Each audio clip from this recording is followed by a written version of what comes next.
नमस्कार मित्रांनो, मी उमेश. स्वागत आहे तुमचं मराठी टेक मित्र आपल्या यूट्यूब चॅनलमध्ये.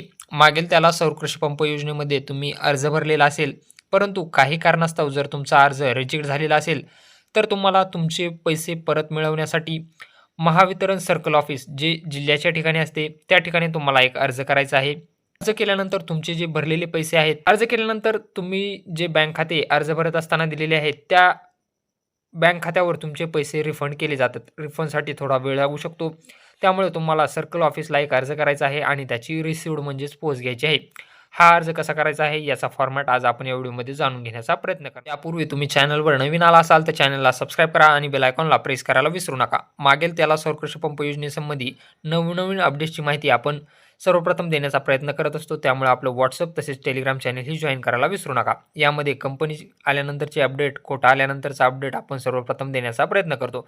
चला तर मग पाहूयात की तुम्हाला अर्ज कसा करायचा आहे, त्याचा नमुना कुठं मिळणार. अर्जाचा फॉर्मॅट तुम्हाला आपल्या टेलिग्राम चॅनलवर वेबसाईटची लिंक दिलेली आहे. त्या वेबसाईटवर क्लिक करूनही या अर्जाचा नमुना तुम्हाला इथं पाहायला मिळणार आहे. तुम्ही पाहू शकता मागील त्याला सौर कृषी पंप योजनेचे पैसे रिफंड कसे मिळवायचे याची संपूर्ण प्रोसिजरही इथं तुम्हाला सांगण्यात आलेली आहे.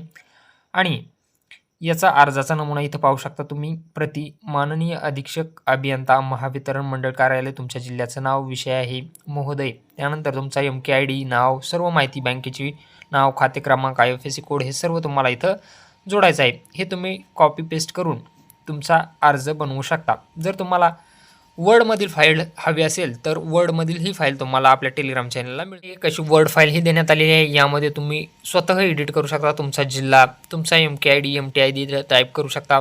त्यानंतर तुमचा किती HPचा पंप होता हे तुम्हाला सांगायचं आहे. तुम्ही किती रक्कम भरलेली आहे ती नमूद करायची आहे, तुम्हाला नमूद करायची आहे. त्यानंतर किती तारखेला तुम्ही महावितरणकडे ऑनलाईन पद्धतीने ते पैसे जमा केले होते ते इथं नमूद करायचं आहे. तुमचा अर्ज रिजेक्ट का झाला त्याचं तुम्हाला कारण नमूद करायचं आहे. त्यानंतर तुम्ही फॉर्म भरत असताना कोणती बँक दिलेली आहे, त्याचं खाते क्रमांक, IFSC कोड, खातेदाराचं नाव, ही सर्व माहिती तुम्हाला इथे ॲड करायची आहे.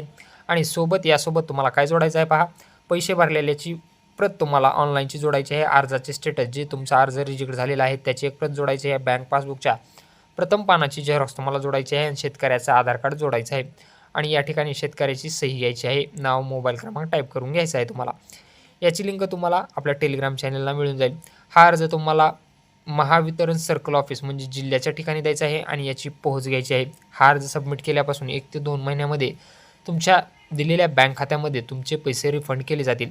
यासंबंधी तुमचे काही प्रश्न असतील तर कमेंट बॉक्समध्ये नक्की विचारा. व्हिडिओ आवडला असेल तर चॅनलला सबस्क्राईब करा आणि बेल आयकॉनला प्रेस करायला विसरू नका.